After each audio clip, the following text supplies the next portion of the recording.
Hello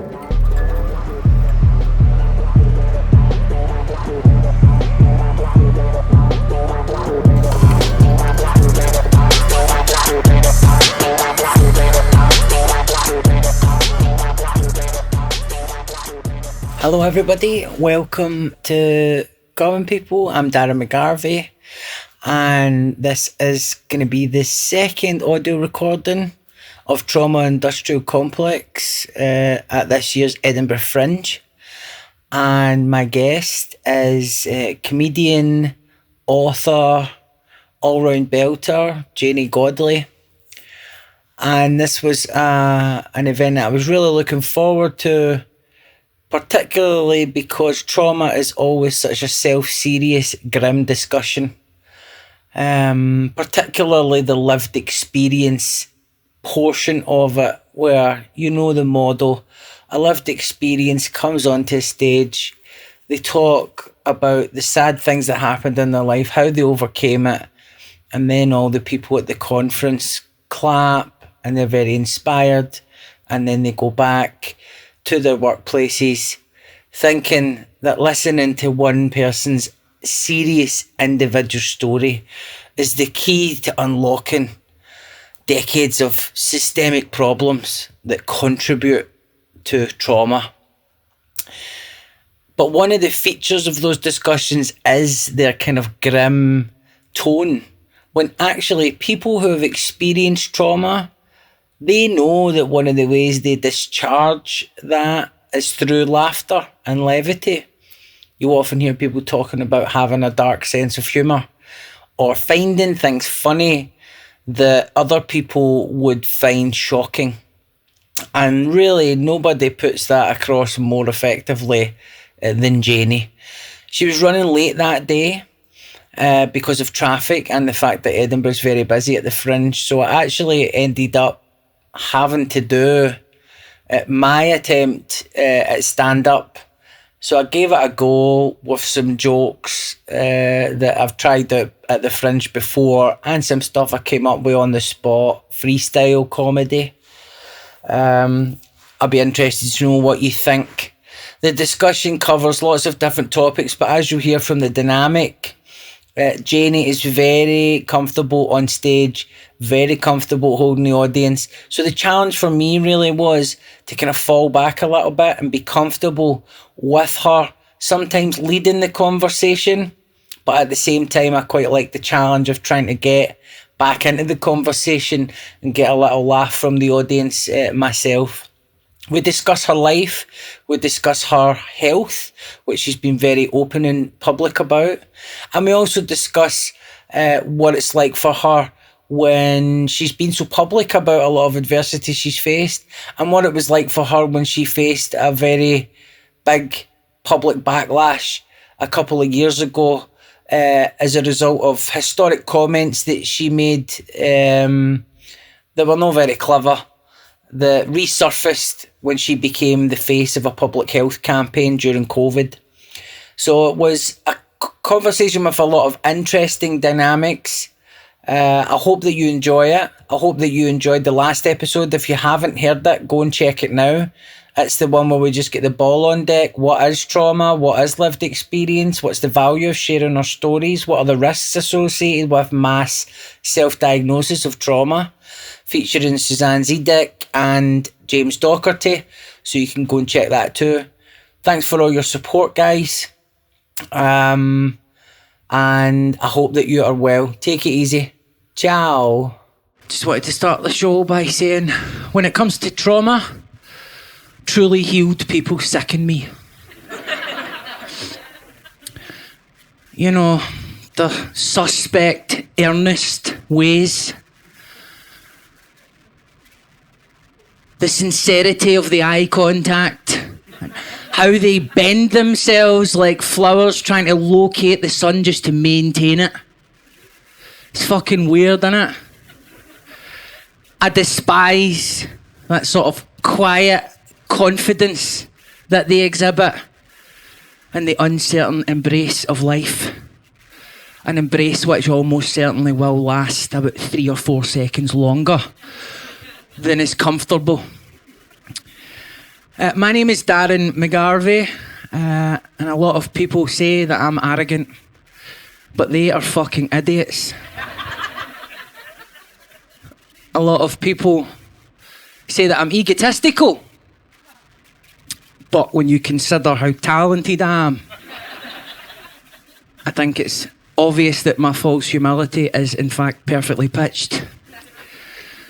Tell you the truth, I don't think I get enough credit for how humble I really am. Now, before we start, obviously this is a show that will touch on trauma, so I just want to issue a trigger warning for any working class people who have mistakenly wandered to the Edinburgh Fringe. Trigger warning for the working class people, they're selling juice with bits at that bar. Now that is real fruit, and I know you're going to appreciate the heads up on that. Now, Janey Godley is running late, which means her sense of timing is confined only to the realm of comedy. Which means I've got to stand up here and waffle a little longer than I had planned. But that's fine, because once I get into the swing of it, as you can see, I'm perfectly comfortable with all the attention being on me. So let me just explain, well, not briefly actually, for as long as it takes. I'll just keep my eye over at the door. A little bit about what Trauma Industrial Complex is about, and then when Janey arrives, we'll just get right into the discussion.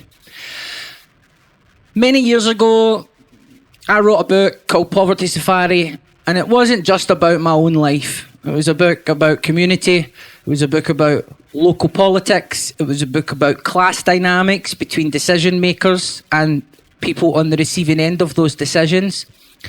I wrote about motorway protests. I wrote about libraries. I wrote about the role that chronic stress plays and its impact on working class people's physiology, decision-making processes, emotional capacity, and how sometimes this means that as people from working class backgrounds, we can't always be maybe as emotionally available for our children as we would like to be, and that this creates a generational compounding effect, which is why we see massive disparities between people who live in poor communities and people who live in affluent ones. But I also wrote a few thousand words about how my mother was a bit of a cunt to me when I was a kid. And I didn't really anticipate the book doing as well as it did do. If you go back and read the book, I don't know how many people have heard of Poverty Safari or have read it. Yeah, cool. Okay, cool. Nice one. What the fuck is up with you guys over there? Huh? Fucking hell. I remember the moment very clearly when I started doing press for it. And the first questions I was getting were about my mother. And there was this sense of foreboding. Because suddenly I was getting a sense that the story that I was telling from the privacy of my own mind, my story, my experience, was not going to be mine anymore. And it was going out there to be filtered through all of your little individual personal filters, to be judged, to be assessed.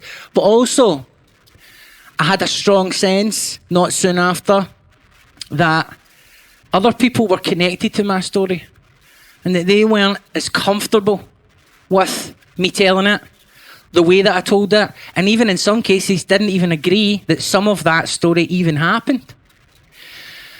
Now, it's a weird thing to realise you're not healed from trauma in the glaze of the public spotlight. It's a weird thing to realise that part of what has driven you into the public eye to seek validation, to seek a sense of comfort and security, it's not just because you want to help people, blah, blah, blah. It's because you want that feeling of, I'm secure, I'm safe, I've made it.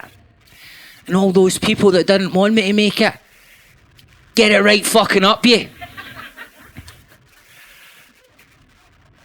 I don't even know who those people are. I don't even know what it is or who I'm trying to get it up.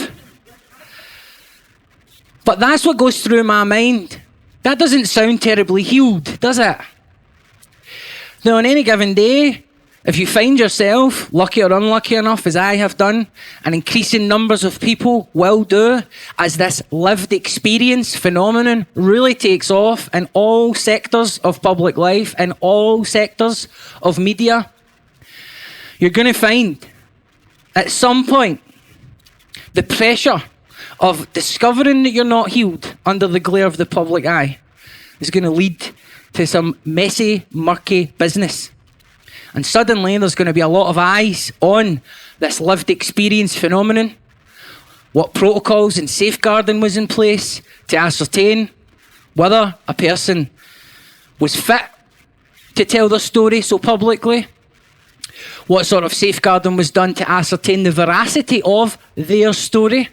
How many of you are running with a little movie in your mind right now about why you got that job, why you lost that job, why she dumped you, why you dumped him, who, that, there, and the next thing?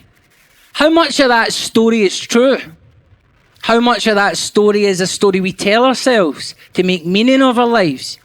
How much of that story is something that we tell because we need something that we can live with? These are the questions that I want to ask. Not just around trauma, how it's defined, how it's moved from being a purely clinical term to one which is used colloquially, much in the same way we describe ourselves as addicts because we buy too many shoes. Oh, the train was terrible from Glasgow. I've got no fucking idea why they're not running trains every 15 minutes. That was a traumatising ScotRail experience. Now, I understand that the benefits of a word that existed in the medical realm becoming common parlance far outweigh the negative impacts of it being overused. But even some of the leading figures who have written some of the most profoundly transformative trauma-based literature are saying, "Hey ho, stop the bus. This is not what I fucking meant. This term has been flattened out beyond all recognition." How many of you have went on Instagram and ended up in a trauma ADHD algorithm? Put your hand up if you've come across that stuff. How many of you have diagnosed an ex as a narcissist? Huh? How many of you flip through the ones about accountability? Oh, no. That's not for me. We can't heal from trauma without guidance. Trauma usually occurs in a relational dynamic that's problematic and therefore can only be healed relationally. We need other people, not just to listen to us tell our story, but to offer us feedback on that story, to offer us feedback on our interpretation of that story, to look for holes in that story, to look for ways that we may be accentuating our own pain by refusing to look at certain aspects of the story in which we may ourselves be implicated. Fear of being seen as victim blaming, fear of being seen to centre abusers. All of this stuff makes us anxious to have the kind of frank conversation that a therapist would have with you if you submit yourself to a good therapist who wants you to heal and doesn't just want to affirm and validate every single aspect of your interpretation. Now, as you can tell, that's the sort of thing that's going to be really popular at a comedy festival like the Fringe. I will thank you all, by the way, for coming out. This is another sold-out event. Yesterday was a sold-out event. Now, I have events running Sunday right through to next Saturday. Next Saturday's sold out. I don't know how many are thinking about coming back to something midweek. Not many. One. Is this Miss Godley herself? We'll just introduce her. She needs no introduction. Janey, on you come, darling.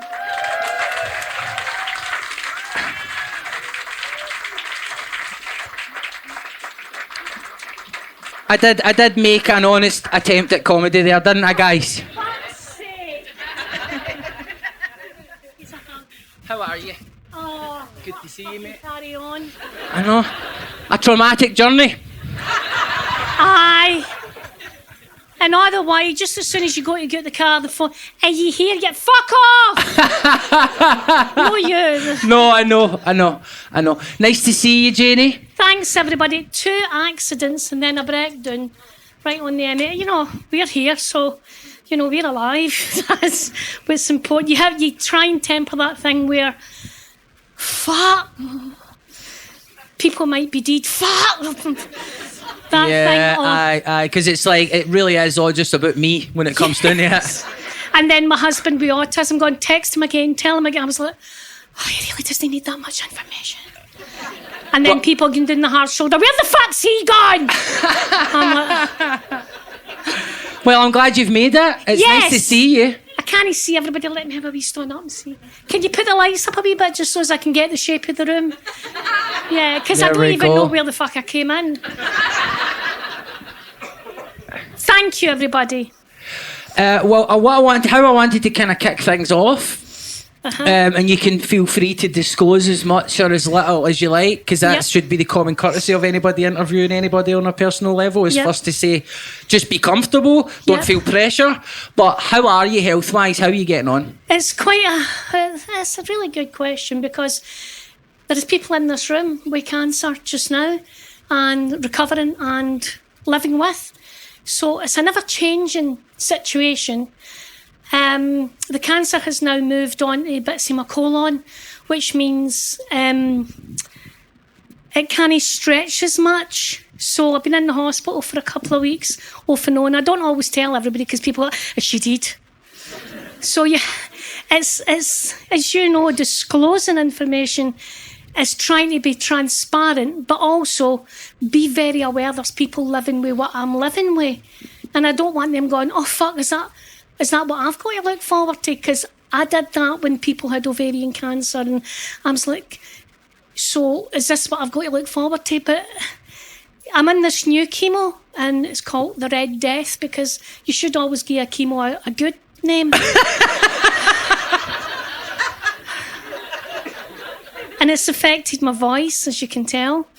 It's affected bits of my colon. But this chemo is to try and fight the bits that are spreading. But you all know that I'm just chasing this until I die. And that's what living with this disease is like. There isn't any end game. I'm going to die of this. And it's just a matter of chasing it round to see where, being very clever with the symptoms. I'm now on liquid morphine. Now, this is quite an fucking interesting... yes. Yeah, no, see, this is funny. And I want to speak to you about this because I grew up with addicts. My mammy was a drug addict. My brother was a drug addict. They were all addicted to tablets and pills and things all my life. And because of that, I've had a big problem being able to accept medicine. I know it's a really weird thing to say, but I can't even get paracetamol out of my throat. Psychologically, I have a problem. I remember being wee, my ma giving me Mandrax to try and make me sleep. So even when I was a young woman, I found it really difficult to take the pill. So because of that, they've had to treat me differently. Everybody else is like, yes, morphine. I'm like, what will it do to me? How will it affect me? I'm very consciously aware that I might become an addict. I mean, I'm fucking dying, but I'm worried about becoming an addict because it's very important to me. My wee dad was a recovering alcoholic. My mammy was an addict. My brother was HIV. He was an addict. And it's very important to me to not have that in my head. So I'm on the lowest possible dose of morphine. And it's because I had quite a lot of pain in my side. But to be honest, and this woman in this audience is going to agree with me, I've had worse period pains than cancer pains. I didn't know how bad my period pains were until I went into labour. And they went, this is a contraction. I was like, are you fucking kidding me? I stood behind the bar with pains. And women here know exactly what I'm talking about. And women, you know fuck all about this. Every woman in the audience... Who here remembers that pain where a pole getting put up your arse for no good reason? Yeah, look at his face. He's like, what? Women during their period get a pain where it's like a shooting pain where a pole goes up your arse. Back in the 80s, trying to explain that to a doctor was like trying to explain fairies. And not one doctor listened to us. They're all like, no, that's no a thing. Am I right, sisters? literally could fucking drop you dead. You're like standing behind the bar going, Guinness. Ah! Well, what's up? I just got to pull up Mars. So dealing with pain and dealing with painkillers has been quite the thing. And being honest with people about how the illness affects me has been quite a difficult thing, because I'm aware that I might be frightening people. You know, there's women in this audience, men in this audience with cancer, and I'm frightened that me talking so honestly might make them go, fuck, how long has she got left in? Do we know? And how do you cope with that? But I would imagine also, I'm not to make an assumption, because cancer's one thing I also don't know about as well as getting a pole up Mars. Yeah. The thing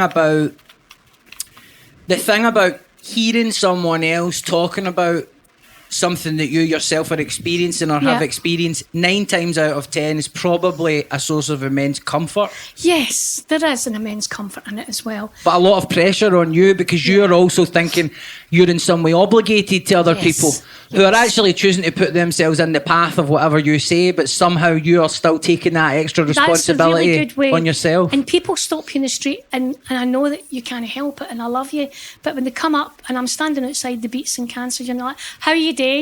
And I'm like, it's a big cancer hospital. I'm dying of cancer. It's cancer hospital. And you're obliged to go, I'm fine, Catherine, how are you? So you have that as well. And then one of the problems, and I would like to discuss this as well, is when it does get dark for me, everybody out there, if you know Ashley, she's got autism and she's got anxiety. Please don't flood her private messages and her private social media wanting to talk about her mammy. I'm going to have to make that an announcement at some point as well. I know that people are desperate to, if you want to talk about, she doesn't want to talk to any of you. She doesn't, and that's the truth. She doesn't know you. She's got autism. She has got anxiety, and there's nobody she wants to have a chat with. And it sounds really rude, but I'm her mammy, and it's my job to protect her when I go. So I'm going to have to word this in such a way that I don't want you all contacting her going, if you ever need a wee chat. She doesn't need a chat. She's got her dad, she's got her pal. So I hope you all take that in good faith. But let me stop you there, actually, right? Because that's an interesting thing that I think I can use as a wee jump-off point. Mm-hmm. What you've just done there, and the trauma discourse online, is called a boundary, right? Mm-hmm. So you've identified that there's some kind of incursion happening into your private space that's having a negative impact, and you are attempting to draw a boundary, letting people know here's what I need from you. But the other part of drawing a boundary is to say, here's what I'll do if you don't fucking listen to what I'm saying. And then following through on it. And that's the part I find hard, setting boundaries. I'll be deed, so I can't. Aye. So you'll need to do it for me. I'll do my best. I mean, I'm having a hard enough time on Twitter daily as it is. Do you know what I mean? I know. And it is hard, because I really, really appreciate the outpouring of love and support. I really, really do. But there is a boundary that has to be there, that has to say, I know that you identify with me, and I've made myself a very identifiable comedian, and I really love that that's who I am. But when I go, my daughter's different to me. She's no me, and she needs her own space, and it's going to be a fucking hellfire mess. But you're really good at this, because when I get cancelled, which was, by the way, the best thing that ever happened, I know my career took off, another 2 books and everything. You were the first person to step up and say, hang on a minute. And now when you look at the internet, you've got Andrew Tate calling people the N-word, blah, blah, blah, blah, blah. When we thought that what we did historically, which I say was wrong, what I said, but for fuck's sake, I almost lost my life for that. And that is despicable now, looking back. Me saying that horsey-faced black woman's annoying me. If I'd have just said that horsey-faced woman, it'd have been fine. Still shouldn't be past remarkable. 11 years ago, watching the X Factor, a woman, when they shut the fuck up, she was annoying me. But the cause and effect to that, making me want, and you knew, because I told you I wanted to end my life. And you stepped up to the plate and went, let's break this down a wee bit and look at it. So responsibility and boundaries are really important in these situations. And I mean, most people, I mean, Hands up if you've ever said or done something that if it was just put on Twitter 15 years after the fact would be a bit embarrassing and probably a bit morally dubious. Yeah. Right, so that's my first issue with the online stuff. It's at its core, it's a lack of self-awareness. The good news is this is the best test ever. See, if racists hate you, you're all right.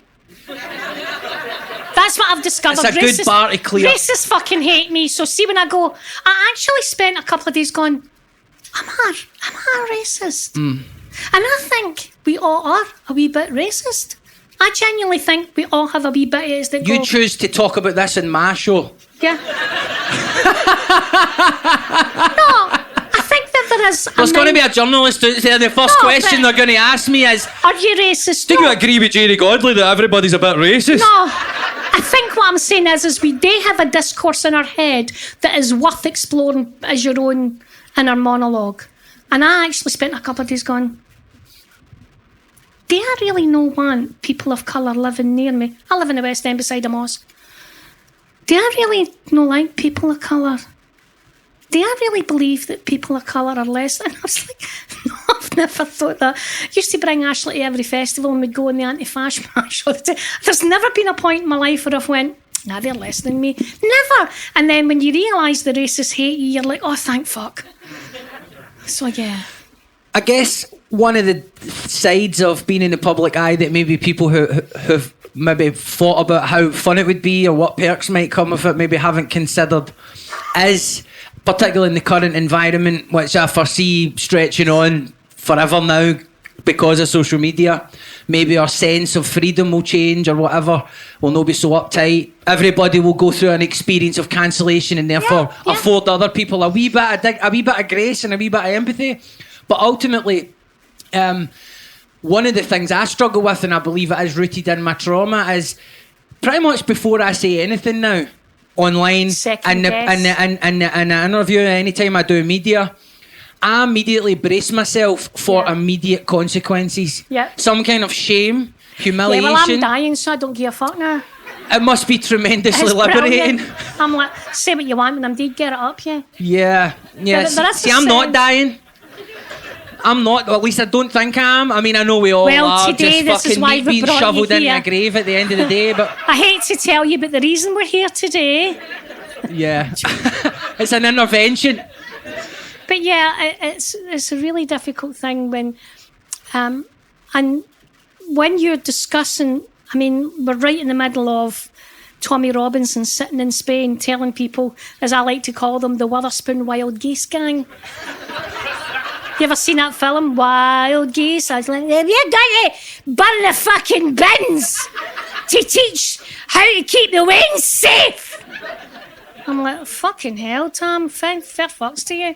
You know, I don't understand why running a wheelie bin through Southport's going to stop wains from being fucking attacked, but you'd crack on with that shite. But when you've lived in the East End of Glasgow and been brought up with sectarianism, you tend to have a wee bit more insight into that mentality. I was brought up and people are still stunned to find out I'm a Protestant who married a Catholic. We had a theme wedding, the theme was hatred. And I was brought up with the Orange Walk. My uncle, who was a paedophile, I jailed him. He was really big, banging that drum, still never lost any weight. And you'd think we are that walking. But I was brought up in that bigoted circle, so I don't think I have got a better insight, but I've got a better historical grasp of that sputtering outrage, you know? And a lot of it is just untreated resentment, isn't it? Because a resentment can begin as a legitimate thing. Yes. But then when you nurse it and it kind of gains more gravity within your psyche, yes. One day it's a wee cloud on the horizon, the next day it's your entire field of vision. It's when you meet people that you really like. You guys have all done it. We all meet people we love, and in fact, you should meet Karen, she's brilliant. Or Janet, she's a right laugh. And then she's like, I don't really like Romanians. You're like, what? Where the fuck did that come from? And then you start to question your choices, because how the fuck am I pals with somebody who's convinced Romanians are eating swans out of Queen's Park Pond? That's a problem. I'm like, when did that mutually happen?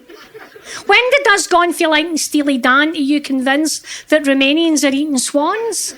How did that leap happen? I want to go back to you talked about an aspect of your history that most people who are aware of you will know about, and it's an aspect of your history that was public knowledge before you yourself was a public figure. Is that right? Yes. Now that's an interesting turn of events that's unusual for a public figure, where there was a part of your private life that was disclosed in the public space before you were famous. Known. Yep. And so I wonder if that had any impact on how kind of forthcoming you are about things and how open you've been in your comedy and your social media and your general kind of demeanour. When I first I was abused as a child back in the 60s by my ma's brother, David Percy. He was big UDA, red hand of Ulster, guns, everything. Get thrown out the army. Was accused of abusing other children, but good Rangers boy. So anyhow, I grew up with that, but then I married into my husband's family. My husband, we were teenagers when we got together, and he was like 16 when we got together, and he was autistic. We never knew. We thought he was just a Catholic. But come on! But I told him straight away that I had been abused. And it was really weird because I had never said it out loud to another adult. And I said to him, I didn't say, right, I was abused as a child. Blah, blah. And in the course of us being boyfriend, girlfriend, I said to him, I wasn't sexually active because I had been abused. And I said to him, I was touched by my uncle. And I eventually got the words out. And I still remember the first thing he ever said. 16, uneducated boy for the fucking gangster family for the East End went, what's it got to do with me? Because nothing of you belonged to me or belonged to him. You are you. So he didn't take anything off of you that belonged to me. So I don't want you thinking that. And I had never heard anybody speak like that before. And I says, well, what do you think I could do? He went, I could kill him for your birthday. Oh my God. And I said, how romantic.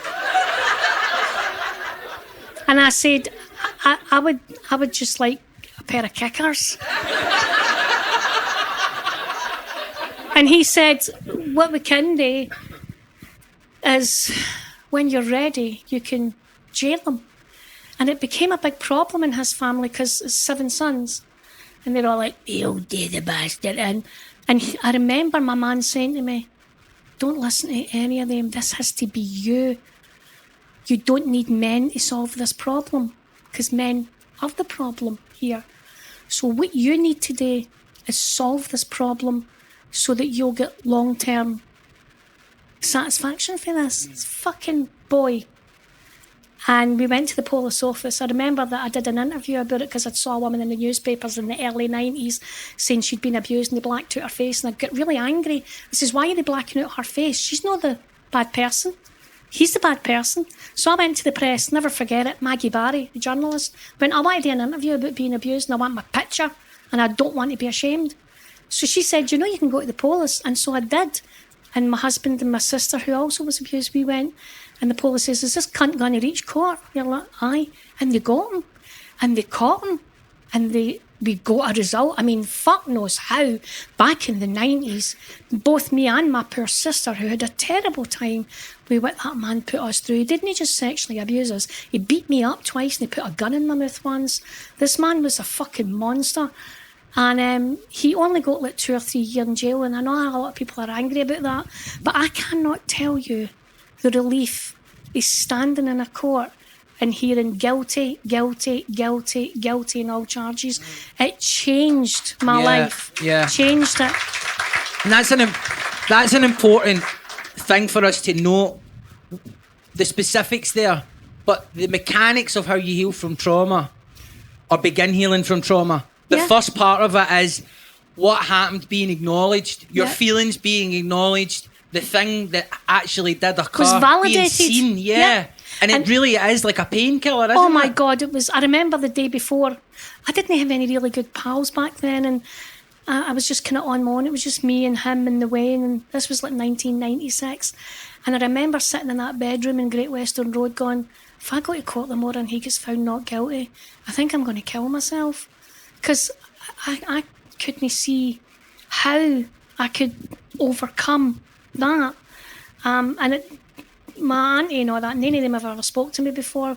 Since my dad and all my side of the family stuck by me. He's dead. I think she's dead. I don't really know. But I remember thinking, and it was lovely because Ashley was only about 8 or 9 and she's so fucking insightful as well. She said to me coming in from school, his first mistake was abusing you. His second mistake was not knowing how big your fucking mouth was going to be. I was like, that's true. That's true. So one of the things that I kind of have observed about you, watching you from a distance for many years, we've obviously crossed paths at different points and had interactions. But in the kind of heat of the moment when you were under a lot of pressure publicly, it was weird because people seem to think you weren't being held to account for what you said when actually you were on the front page of every newspaper and there was tens of thousands of people. We had to ask them to stop it. The accountability was intense and almost kind of, most people can't understand what it's like. I mean, just being held accountable person to person in a real way is hard enough. But when your trauma or unhealed aspects of your trauma are triggered in that moment and the desired shame response is triggered. Yeah, the shame was terrible. That's a terrible place to be for someone with trauma, isn't it? Whatever they've done, and I know that there are different types of crime or different types of mistake or transgression are designated with different levels of empathy. I get all that. But we're just talking about the physiological reality of shame within trauma. It's one of the most toxic mind states that you can be in. I can still remember just sitting in my bedroom and I couldn't. This is weird. I have spent my whole life being very mentally stable. I have never really had, I know that sounds a really weird thing to say, despite my mammy being murdered or the death, everything, I have been quite a very stable, that's the wrong word.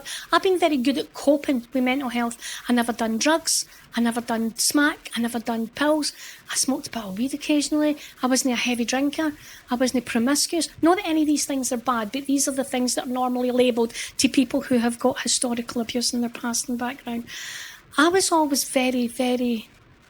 My husband's had mental problems all his life. Ashley's had autism problems. I was always like, fuck, just go on with it. That's how I've always been. But when that happened, I remember not knowing, and you were the only you were the only source. I don't think I credited this enough to you, but I would speak to you privately. You were the only person I knew that knew this fucking rock that I was stood on. I couldn't speak to Ashley and him about it, whereas I would just message you and go, I don't know where I'm supposed to be right now. And it was so traumatising.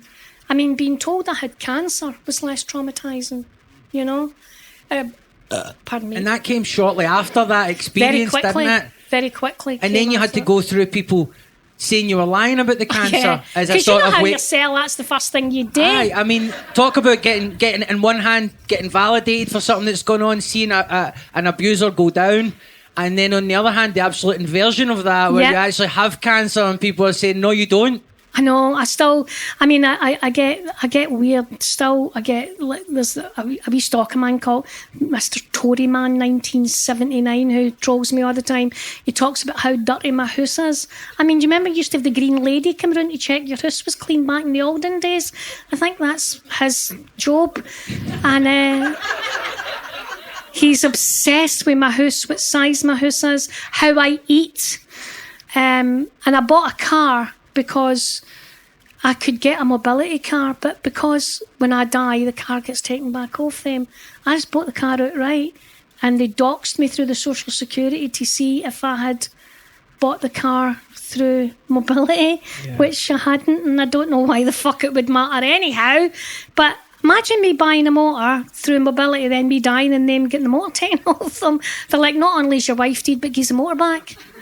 What a fucking horror that is. So you get all that, and then she's lying about the cancer. How come she's still working? Mm-hmm. You know, instead of saying, well fucking done. And that's what I do with stereotypes around and kind of general ignorance around illness. Aye. Yeah, around illness. But yeah, I really think that it's difficult for people to grasp. I mean, it's a great thing to say is some people love what I do, some people hate what I do. Both are correct. That's life. People will say you're racist. People will say you know. People will say you're funny. People will say you know. People keep writing to me telling me I'm not funny.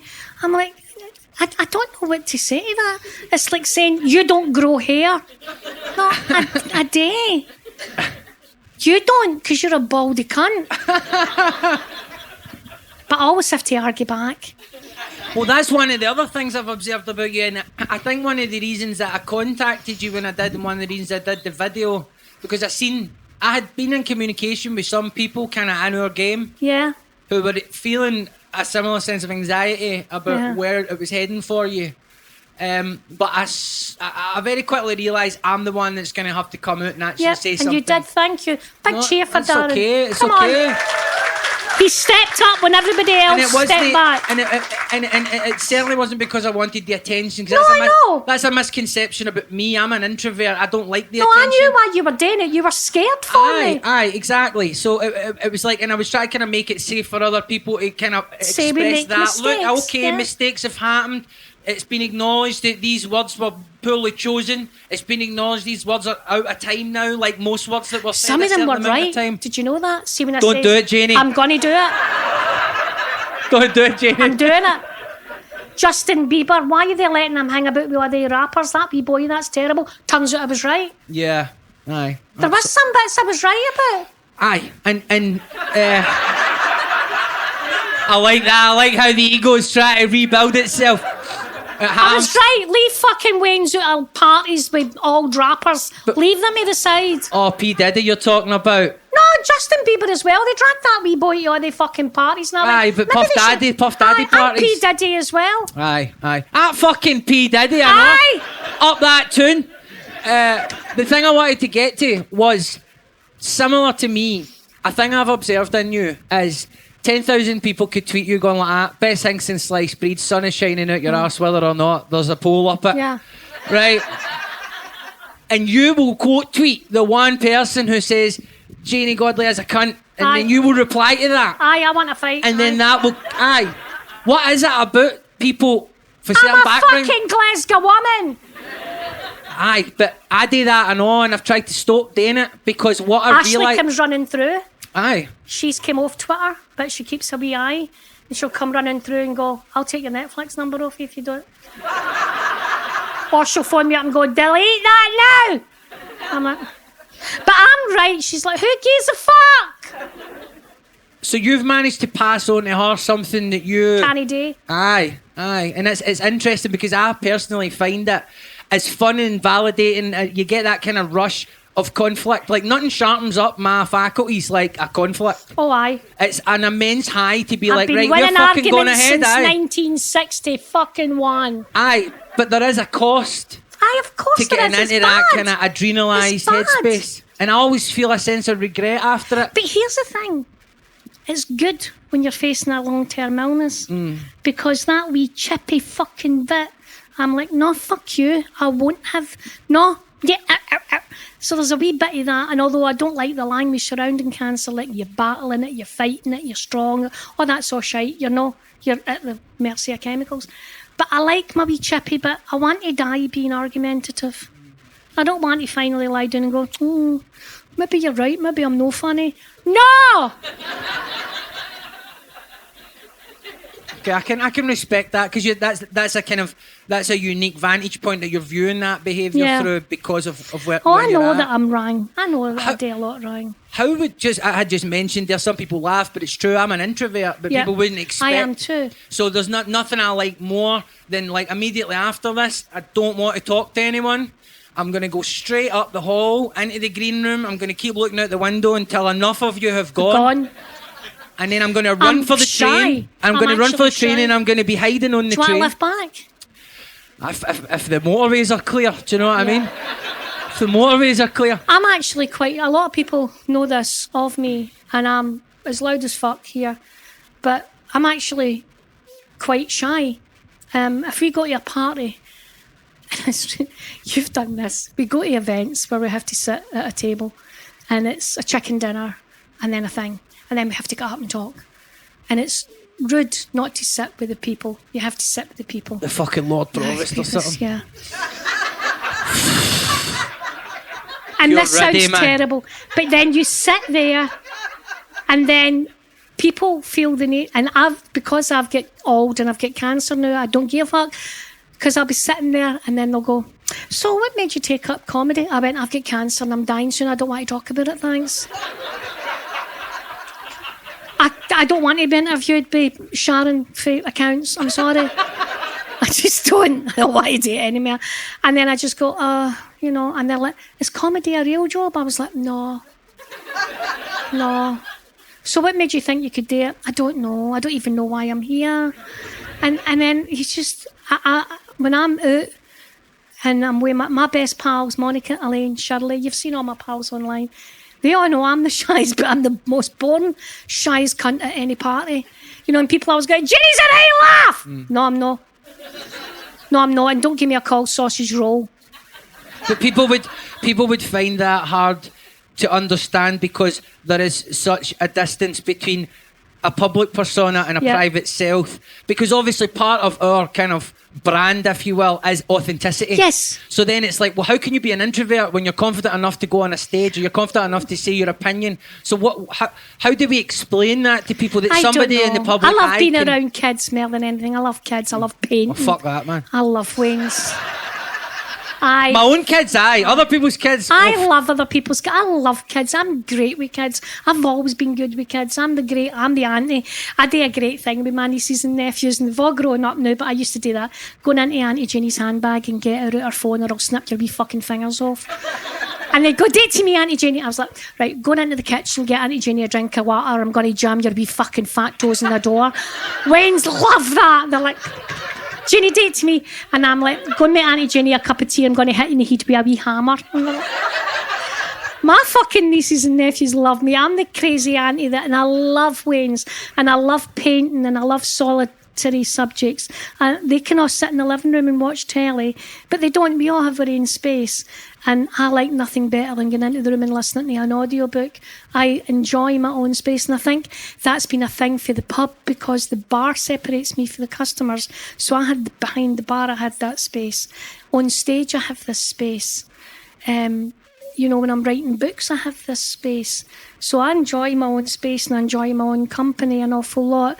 I'm not a great one for a big crowd, although I do miss the festival. This is the first time I've ever cried about the festival was this morning because I'll never be able to come back now and live in a flat and do the whole 25 nights and run about and see all my pals. And I've done that for 30 years, so I was really sad the day thinking about that.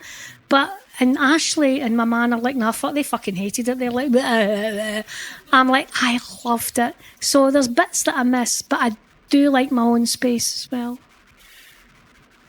There's a question that I wanted to ask you that's related before I open it up for 10 minutes. Yes. Most people most comedians, particularly Scottish comedians, they make their political views known on most things. Yes. And that becomes something that kind of fuels their comedy. Yeah. But also you've kind of very publicly aligned yourself with certain politicians at certain points, and that I guess is added an additional dimension of potential difficulty. Spots, yeah. Aye, because it's like it seems you're just doing what feels right to you, but to other people it's like, oh, that's another fucking provocative thing that Janey Godley has done. I loved it. Somebody shouted to Ashley, your ma's pals with Nicola Sturgeon, she get done for a caravan. Ashley went, my man dad get put in jail for possessing guns. I think the caravan is so fucking far up the list there, Aye. When your man dad's in the nick because the fun guns in your granddad's house, Nicola Sturgeon's fucking turbocharged vans, fuck all. Aye, there's a different threshold for what constitutes controversy, isn't there, sometimes? Yeah, when you're lying in London Road police office going, where the fuck were they guns anyhow? Why did he have them? I mean, how many of you here would say you align politically with Janey? Right, so that's interesting, right? Because that's no everybody. Yeah. So what that shows is that some people can no be aligned with somebody politically and still come to a My show. My best pal's a Tory. For fuck's sake, man. Yeah. It was the last 15 minutes. One of my pals is a Tory.